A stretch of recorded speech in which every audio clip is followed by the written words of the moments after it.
Happy Wednesday, everyone. I feel like our big crowd is still out there enjoying all the snacks at the coffee bar. I do have a big slew of announcements tonight, so I'm sorry, Andy, you only get 10 minutes for teaching. These are not in any order. I'm just going to go through my list. First off, as you know, as most of you know, we have a giant garden in the back of our property, and we utilize that every year, not only to harvest, but also as a way to reach out to the community and go out and do a farmer's market. So if you're interested in volunteering in any way, whether it's pulling weeds, planting plants, watering plants, going to the farmer's market, please see Hallie Larner. She will be heading that up this year. And then Barb Taylor-Leedy wanted me to remind everyone that her small group is going to be caravanning to Kingwood Center on Monday, May 5th. All are welcome. It's free that day. They're going to be eating at the VFW for lunch. And if they have time, they're also going to go to the Carousel Park in Mansfield. So they're going to meet 9:30 at the Fredericktown Presbyterian Church parking lot, 4th Street. Yep. So they'll decide on drivers and divvy up cars then. But if you have any questions, you can see Tina or Barb. Okay. Mother's Day, right around the corner. May 11th is going to be Muffins with Mom here at the church. So make sure you bring your moms and your grandmas or bring your kids. Guilt them into coming to church because it's Mother's Day. Nothing wrong with that. Rick Drenning has a small group, a men's small group, and they're going to be meeting here at the church on Thursday, May 15th, and also on the 29th. So if you're interested in coming to that, that's at 7 o'clock, you can see Rick. CTK Ball is May 31st. I think it's 7. Is that right, Marilyn? Do you know? She doesn't know either. It's going to be, no. Brian, you don't know. I'm just kidding. 6:30 to 8:30. Okay. And that is $50 for a couple. This is going to be catered. I think she's doing Olive Garden catered. So it was really fun when we did it last year. You can come and learn how to do all kinds of different dances with me because I'm always out on the dance floor. And then June 21st is our graduation Sunday. We do have some graduates this year, so please make sure you come out on the 1st to support them. The men's group, they were going to meet at the Cardinal Center, but that has to be rescheduled to May 17th. So that is the men's group at the Cardinal Center doing lunch on May 17th. And if you have more questions, you can see Earl for that. And then last, but definitely not least, VBS signups are this Sunday, start this Sunday out in the foyer. This is a huge ministry for our church. We have so many families that actually become members just because their kids or their grandkids come to VBS. So even if you can't sign up to volunteer, please make sure you're taking any literature and passing that out to your neighborhood kids, your grandkids, nieces, nephews. It is such a fun week, and the kids love it, and we love having them. And I think that's all. Does anybody have anything that I didn't say? All right, turn it over to Andy. All right, that was a lot. All right, bow our heads and we'll dismiss. All right, we are still in Revelation 19 because we're talking about this incredible feast known as the Marriage Supper of the Lamb. Now, our focus for the last couple weeks and still again tonight is Revelation 19, verses 7 through 9, looking at this whole concept of the marriage supper of the Lamb. We've got a lot to cover, and there's a lot in the verses ahead. Remember, there's going to be some exciting things in this chapter. We still haven't talked about the second feast in this chapter, and you may be surprised when you see what that is and what that involves. I want to go over just a little bit because we've talked about this really even before our Revelation study. This comes into play prominently throughout different topics that we've looked at in Wednesday night Bible study. But if we take a moment just to go back as a refresher for what we've talked about then and recently when it comes to first century Jewish weddings, we want to remember a couple things. And we talked a lot about this, especially getting into the Olivet Discourse in Matthew 24 and 25. You say, well, it's interesting John doesn't have his version of the Olivet Discourse. Well, it's the book of Revelation, if you must know. It's the entire book. So he went above and beyond. Well done, John. We'll have to let him know when we get to heaven how much we appreciate that. So those first century Jewish weddings are very elaborate.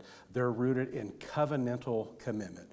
We've heard that word a lot, covenant. We're going to talk about that a little bit more. That reflects God's relationship with Israel. Isaiah 54:5 speaks to that. If you're a note taker, you want to write that verse down. I'm going to throw a few at you that are probably not in that outline because I really had to save time. Those outlines ended up being 3 pages because of those key terms I wanted to put as quick reference points to you. If you didn't get those online or in an email and you're here tonight, you can grab those by just raising your hand. Actually, it's a delivery service.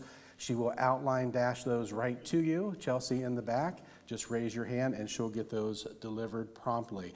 So when we talk about the elements of that feast, we want to remember a couple things, and I'm going to introduce some other terminology and some other ideas to you tonight just to help tie this into this great marriage supper that's coming. This is a big deal, guys. This is going to be really wonderful. So that first thing we talked about in this process is the betrothal. Remember talking about the betrothal? That kiddushin. Say that with me. Kiddushin.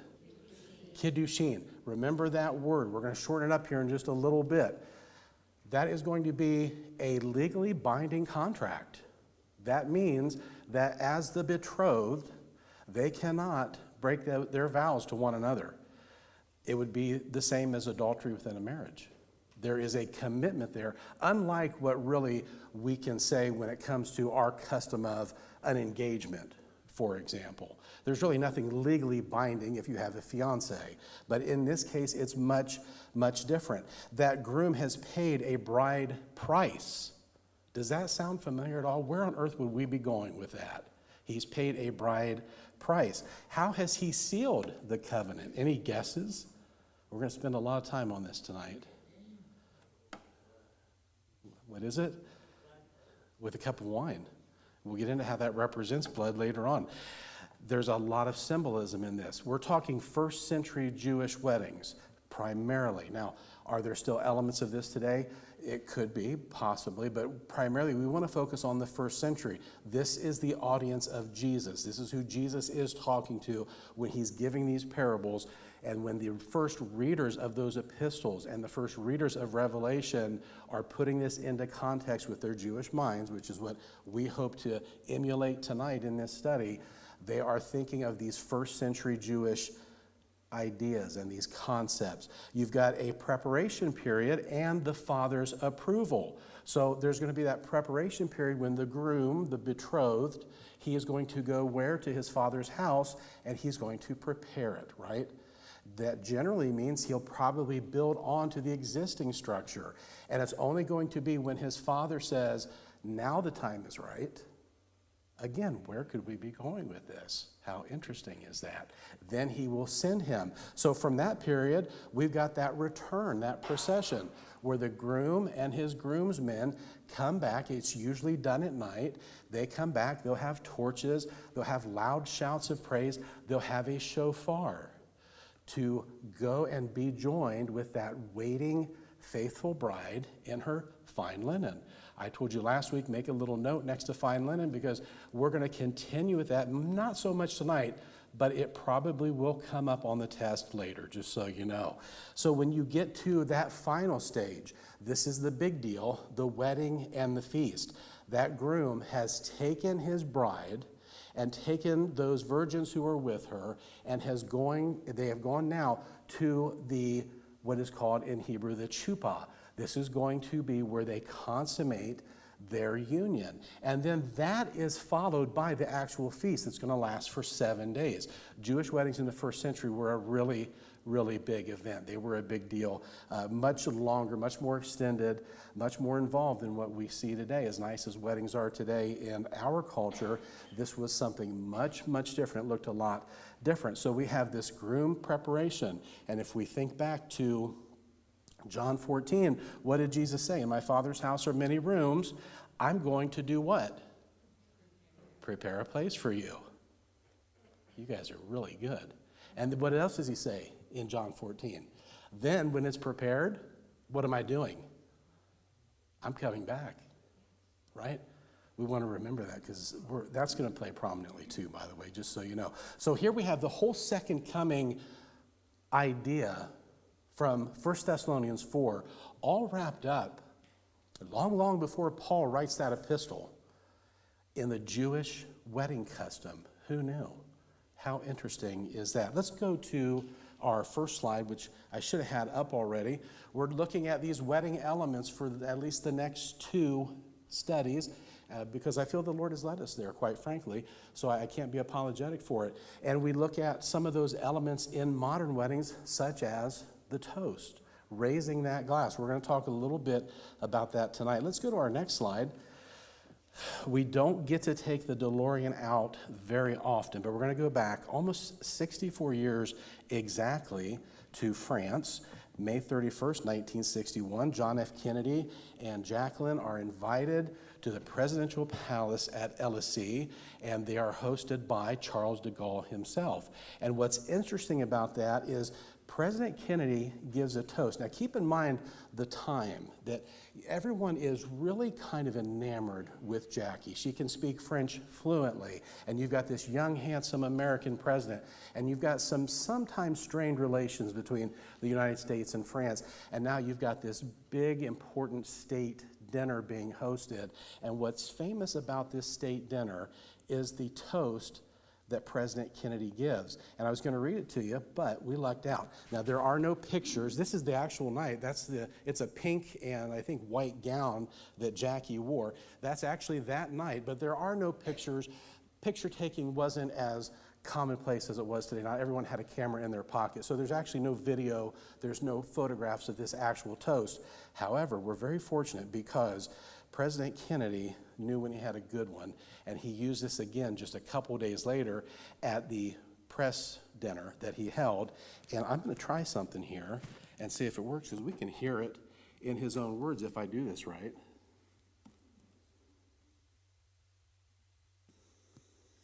Remarks of the President to a press luncheon at the Palais de Chaillot, Paris, France, June 2nd, 1961. Hear it? Distinguished guests, ladies and gentlemen, I do not think it altogether inappropriate to introduce myself to this audience. I am the man who accompanied Jacqueline Kennedy to Paris, and I've enjoyed it. All right, so not President of the United States, not the person that's going to be here to represent NATO and bring you into line with our mission. I'm the guy that accompanied Jackie. It doesn't sound like a big deal today, but keep in mind, this is going back 64 years ago. And what it did in that moment, talk about an icebreaker.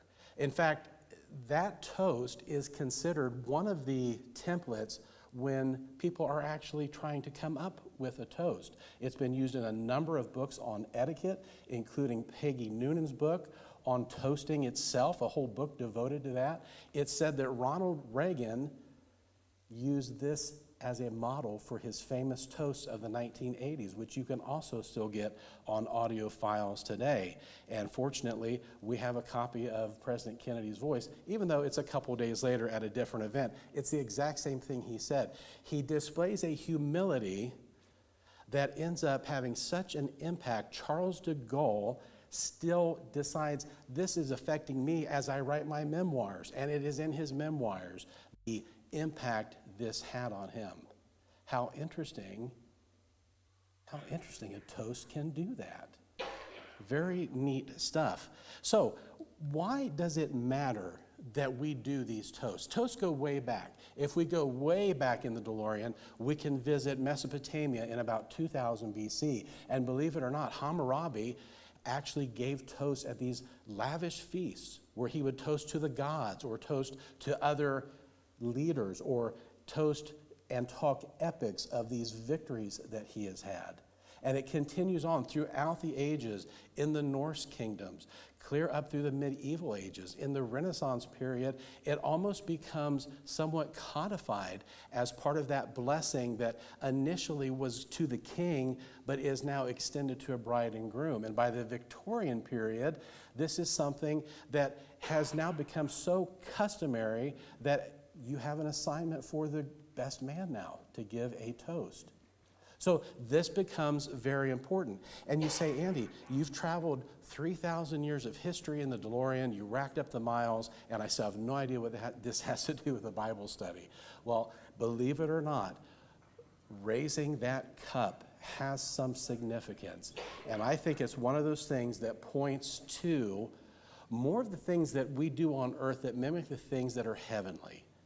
And we're going to talk about how that ties into this feast, the importance of what is said with the raising of that cup, what it means for that feast, what it means for us in eternity, and tie it all back into the history and all the things that pointed to that, leading up to that period, that very famous period that we celebrated just a short time ago, observing Resurrection Sunday and Holy Week ahead of that. And if you missed some of those events here at CTK this time around, I highly encourage you, come next year, mark your calendars. There's always something very unique here that you get to observe and be part of that I guarantee most churches are not doing the things that we do here. And I think every year it seems like it's something different and something unique, a different perspective, and it really is good stuff. So make sure you're here 2026 during Holy Week. Now, the Greeks are credited, they probably get the most credit with formalizing the toast. And that's going to come in, just like with Hammurabi, they're going to use that, except they're going to use it at these big drunken parties, the symposions is what they call it. And that's where we get the word symposium from. So you're a little familiar with at least the root of that word. And we even see it in Homer's epic, where he describes a toast at a feast. So this is very prominent, not just in Jewish culture, not 2,000 years ago, not 3,000 years ago, but ever since and still today. So very interesting stuff. We can probably go to our next slide, if you would, please, Walter. We want to get to know the groom a little bit more. We're not stalled out in verses 7 through 9 of Revelation 19, I promise. We really are exploring what the Holy Spirit has for us because there is so much. We're going to run deep, so I hope you brought your scuba gear. We can't be surface level with this because it is so, so important. So when we think about these ideas, these concepts, these patterns, that, what do we call those patterns in biblical terms? We call that midrash. When we think of those, why is all that, how is it even tied in? Well, we're going to find out a little bit more about that tonight. Last week, I mentioned a call from a friend with a really good question. Why do you say he is risen, etc.? Everybody that's here tonight, I think, was here last week. If you weren't, when you were here Sunday, you would have heard Pastor addressing that in his sermon, not only bringing up the question, but elaborating on that answer. What is that short answer? That's what we're going to explore right here in Revelation 7 through 9. And no, he and I did not collaborate on any of this. Revelation 7 through 9 is a continuation of that ongoing reality of the resurrection. That's pretty important. And I want to make sure we understand just how important that is. It's a timeless truth that it conveys that relates not only to the resurrection, but connects the resurrection to the eternal living God and what his plan is for us in that redemptive process. It is not the only example we can give of something that's ongoing. As we look at this slide, we've talked about this in Bible studies past, so forgive me for those of you that this is a refresher for. But as we recall, as Jesus opens his earthly ministry in Nazareth, he starts by reading from the scroll of Isaiah. We know that as Isaiah 61 because Luke describes it in Luke 4, beginning in verse 16. And we understand what he reads. But for those of us who have talked about this, at least in here, if nothing else, we've read Luke's account. And what do we notice about verse 2? This may jog your memories a little bit. We see a comma and nothing else. And no, this time I didn't mess up the slide. Walter can confirm that. He said when I got here, hey, the slides look good, like this time. Yeah. So, no, it's not cut off. This is where Luke ends it. Why does he end at a comma? Because the Lord stops here as he's reading the Isaiah scroll. And I'm going to read it to you unless you want to read along in Isaiah 61, starting in verse 1, but going to verse 2, which is where we'll pick up, because it says, as Jesus is teaching and reading from this scroll, he says to proclaim the acceptable year of the Lord. What's the rest of it that he leaves out? And the day of vengeance of our God. That gets heavy. When you read the rest of it, you go, ooh, that took a turn. He leaves that part out. And the day of vengeance of our God, to comfort all that mourn. A deliberate omission of the last half of verse 2, Isaiah 61. Why is that? How about because he's servant focused the first time? Amen? Pop quiz. When he comes back next time, does he come back as a servant? True or false? False. All right, fill in the blank. Jesus comes back the second time as, and what else? As judge, not a judge, the judge. He's not the servant that he was the first time. He comes back as the judge. That is another example of that ongoing reality of his resurrection, that this essentially is a present active role. Does that make sense? When we say he is risen, when we say he cut off half of the verse because of that present active tense that's actively ongoing with the resurrection. Amen? I think it's pretty interesting. At least it makes me pretty happy. Let's go to our next slide. All right, so if you go back, you don't even need the DeLorean for this. If you go back to the gymnasium just about, 10 days ago, 9-10 days ago, we had the little production that was done of what we call the Last Supper. How many know that even though we call it the Last Supper, that's another name for it, but what is it really? What was the Last Supper? Why were they gathered? Man, you guys are so smart. The Passover Seder. That's what coming to Christ the King does, right? Even if you don't come to Bible studies, you go to those events during Holy Week and you realize, my goodness, this is kind of fun and tasty and informative. So that's why you don't want to miss these. So you have this Passover Seder. 3 of the 4 Gospels affirm that this is a Passover Seder. This isn't just Jesus getting together with the boys and having one last hurrah together. This is the Passover Seder. Why is he even in Jerusalem? For the Passover. It only makes sense that this is the Seder meal. This is going to be the ritual meal that celebrates the Exodus. Now remember, throughout Revelation, we have tied back in a number of times Exodus, along with a lot of other things, admittedly. But we looked at those plagues on Egypt. We looked at the day of the Lord and what connects with the wrath of God that comes in those verses that we looked at between Revelation 6 and Revelation 18. And we realized there are so many connections back to Exodus. The entire Passover Seder is a connection back to the Exodus, or what's called the Haggadah. And that's what is happening tonight as Jesus is meeting with his disciples for this Passover Seder.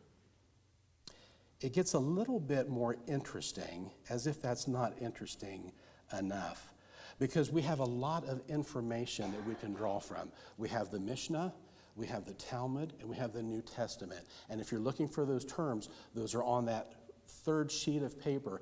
Just think of the Mishnah and the Talmud. Those are both independent writings. There's 2 different types of Talmud. We don't really need to get in the difference between the Babylonian Talmud and the Jerusalem Talmud.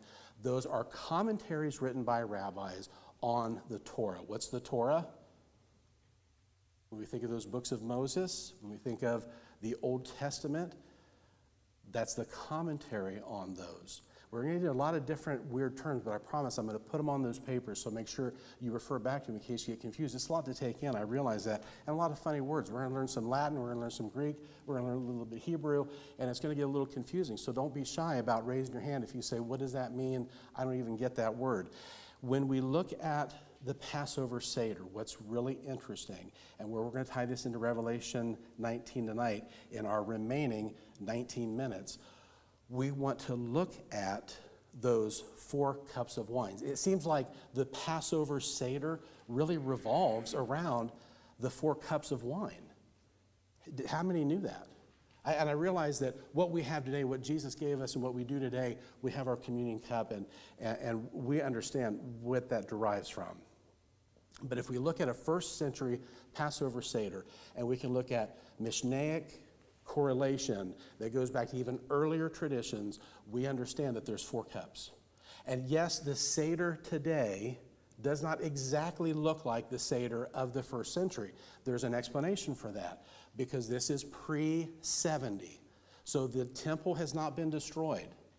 Naturally, the Passover Seder looked different somewhat post AD 70, after the temple is gone, especially after the dispersion of the Jews throughout the world. And so we have to rely on those older texts, and thankfully the New Testament. We have those affirmations from not only the Gospels, but also from Paul, understanding what was taking place here and why. And again, we're trying to be like that Jewish audience that would read this and understand what is happening here. And once we do that, we might look at this and go, this means, it meant a lot already. But we look at it again, we go, whoa. I'm hoping it has the same impact on you. 4 elements with the Passover Seder. I will bring you out, I will deliver you, I will redeem you, and here's the best one, I will take you. What have we said about Revelation from the beginning of our study?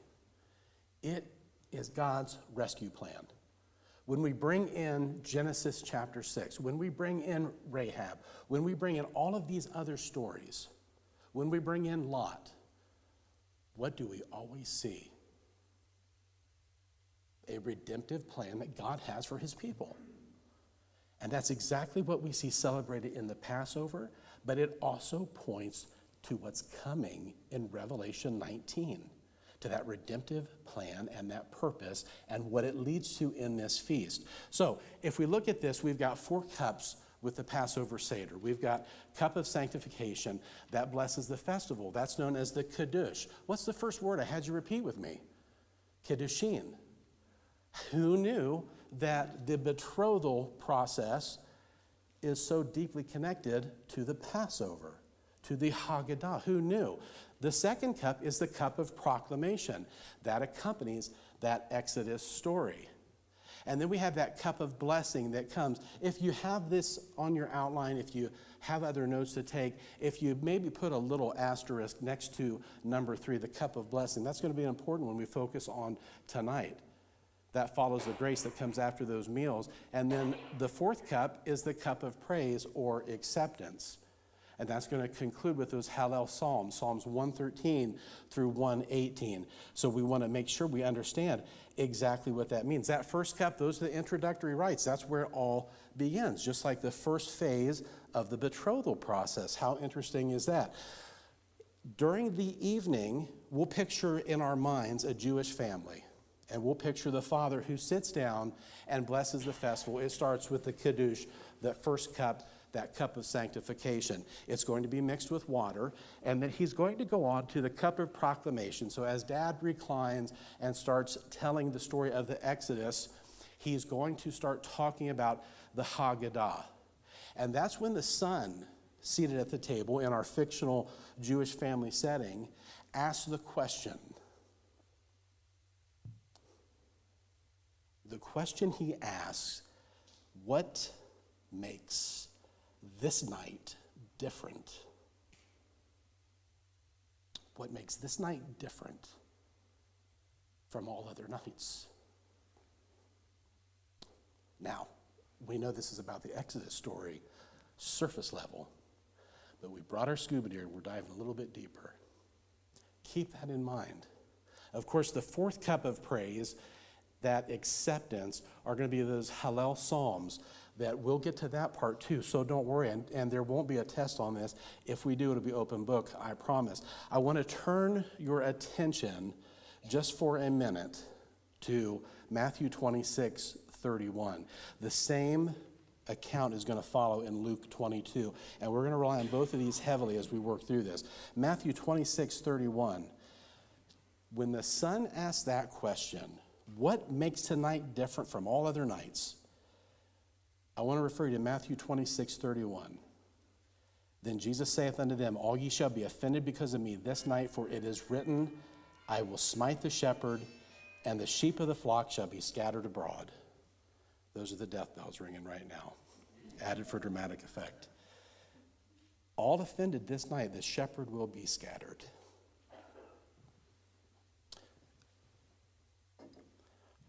I'd say that makes something very unique about that night.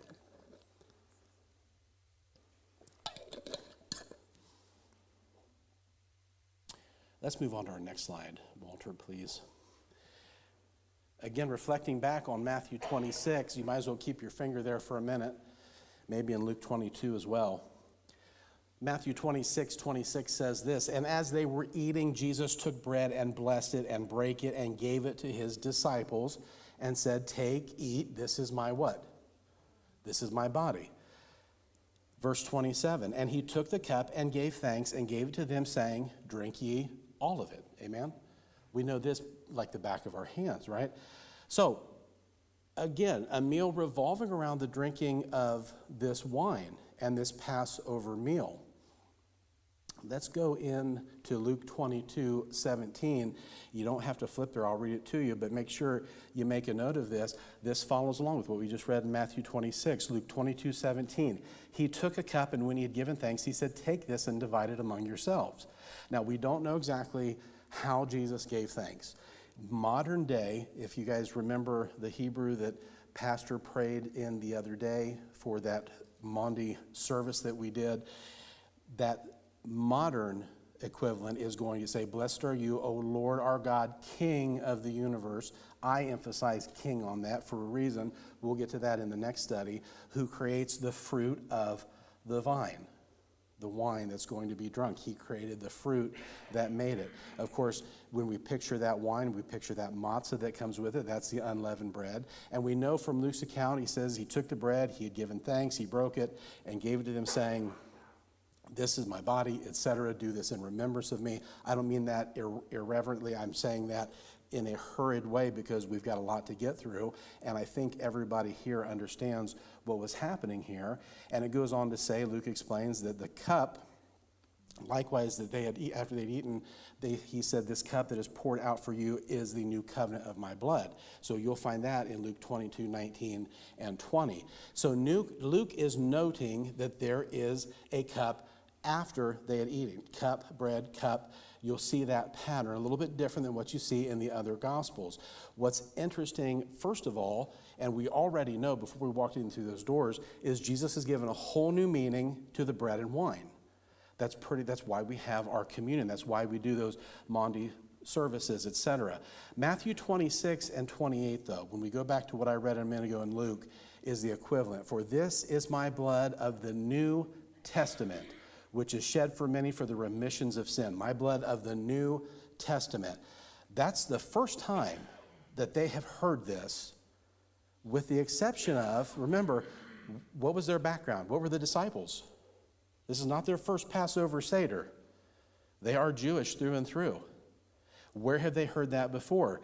Jeremiah 31, and I'm going to read it to you. Jeremiah 31:29. In those days shall they say no more, the fathers have eaten a sour grape, and the children's teeth are set on edge. But everyone shall die for their own iniquity. Every man that eateth the sour grape, his teeth shall be set on edge. In other words, this is wine, this is fermented, this is the good stuff, what's on the leaves, what we saw in Isaiah 25:6.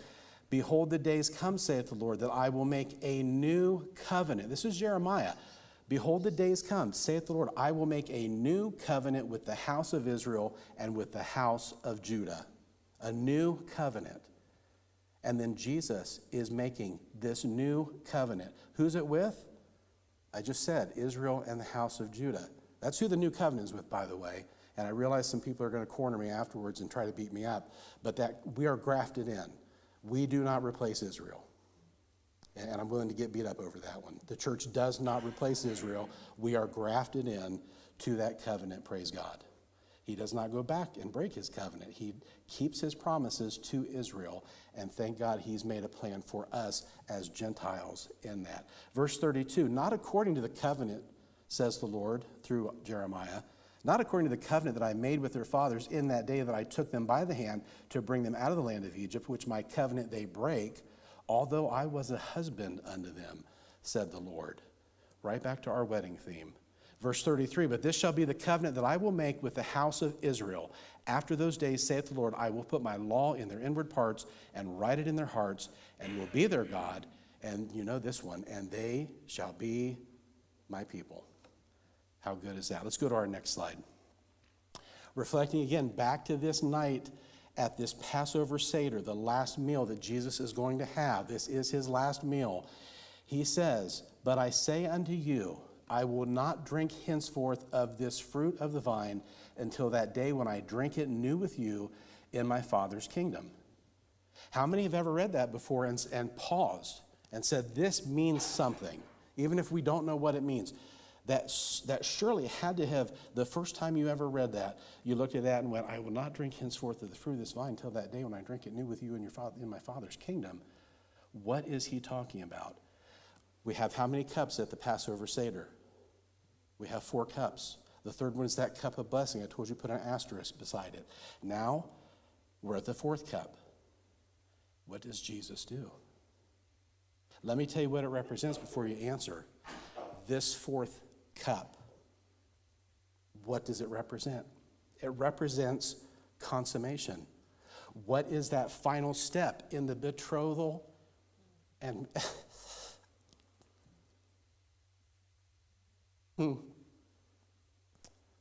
consummation?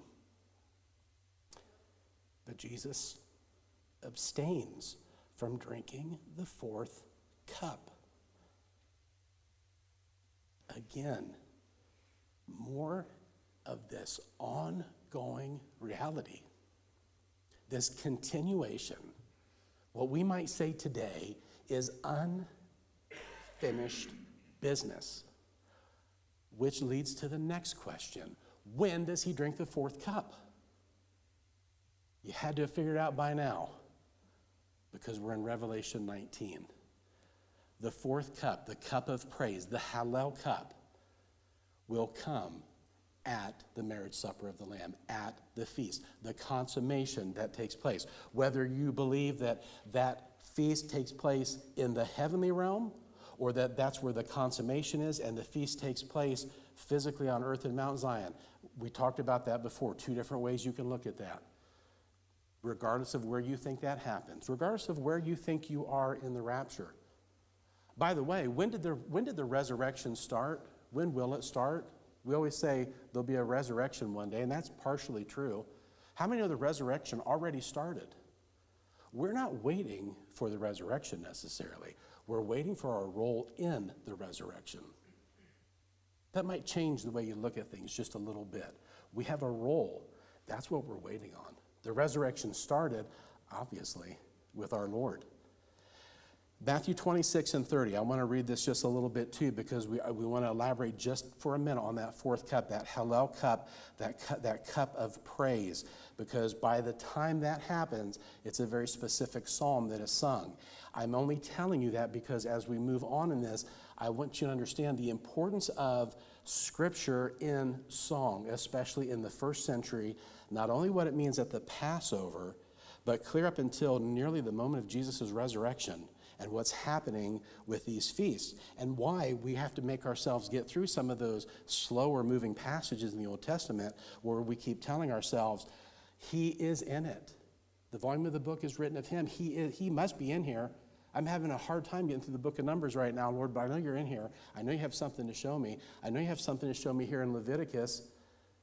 As much as I feel like it's really slowed down things for me, I'd much rather be in John or Revelation or somewhere else, but you got me in Leviticus and in Deuteronomy, and I'm not sure why. He's in every bit of it.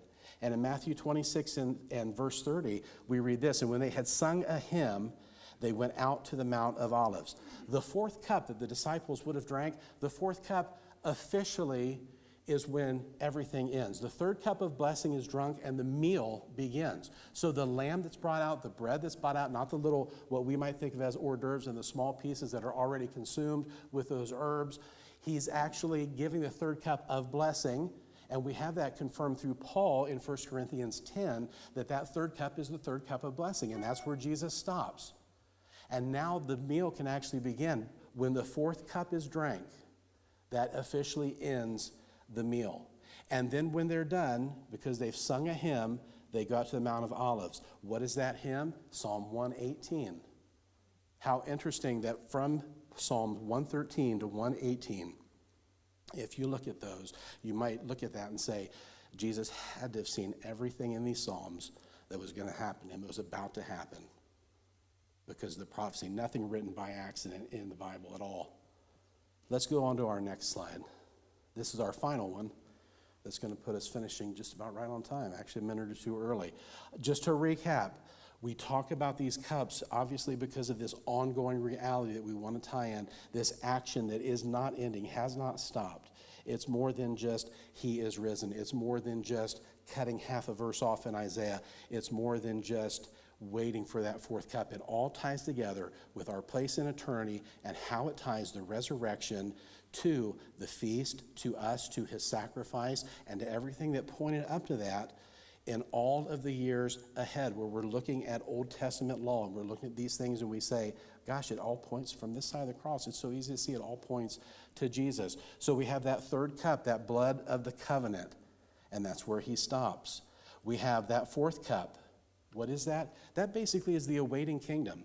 Remember that fourth part when we talked about the representation of the cups? I will bring you, I will deliver you, I will redeem you. That fourth cup, I will take you. Back to John 14. I go to prepare a place, and when I'm done, I'm coming back again. I'm coming back for you, Ron. I'm coming back for you, Susan. I'm coming back for you, John. I prepared. And now I'm taking you because you're my bride. Our final point, that marriage supper, that eternal feast.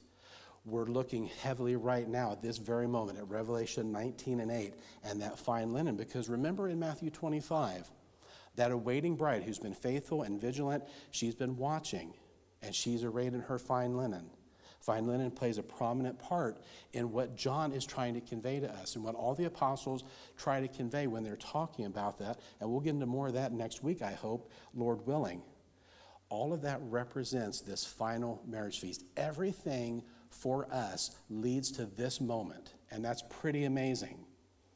It reflects not only what we see, why the whole Passover Seder is designed, why the Passover observance is instituted.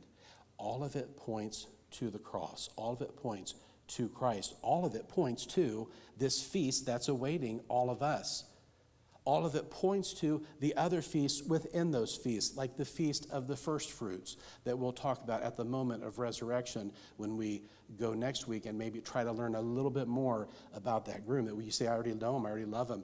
Let's understand a little bit more, but from that perspective, from what his first audience would have understood, what they might have thought, and what the connections would have been to everything that they were seeing. But since John wrote Revelation, we might do ourselves a favor by trying to understand John a little deeper. What was his method? What was his style? What was the message he was trying to convey? And I think that there's going to be some moments where we all look at some of this stuff in the next couple of weeks and we go, oh my gosh, I can't believe I have read that 100 times and never understood that. But now that I'm seeing it and understanding what John was saying, because I've left my Greek Western mind at the door, you're going to maybe have that same kind of moment. I'm praying that you're going to go, oh, wow. Wow. And then you'll really have something to thank John for when you get to heaven. So, regardless of how we raise that glass, whatever that toast may be, whether you're at a wedding or a Passover Seder, or maybe even if you're ever at a state dinner, I don't think I'll ever get invited. I think maybe Pastor has a chance, who knows, we'll see, but maybe someday he'll tell us all about it. A state dinner would be nice. Whatever you're doing in that toast, it pales in comparison. The shofar of the groom coming back for his first century Jewish bride pales in comparison to what Christ has prepared for us and for that final fourth cup that we'll enjoy. That sealed redemption of the third cup, we've taken that as far as we can go. We're ready for that fourth cup. So that's the hope we have for what's to come, that feast that's to come, and a little taste, hopefully, of what we'll have to come in this lesson, and maybe some of the joys and blessings we'll get out of that, Lord willing. I didn't have any questions throughout this, so maybe I threw too much at you. Please take advantage of that outline and take advantage of asking questions, even if you're too embarrassed to do it here. Anybody that has any input or objections or wants to leave and grab a glass of wine, I'm going to refer you to Pastor. Tried to trick you with that one. All right, that's just for a little fun, but we want to take this very seriously because this is a big deal. I mean, this betrothal thing, this feast we have waiting for us, this is a big deal for us.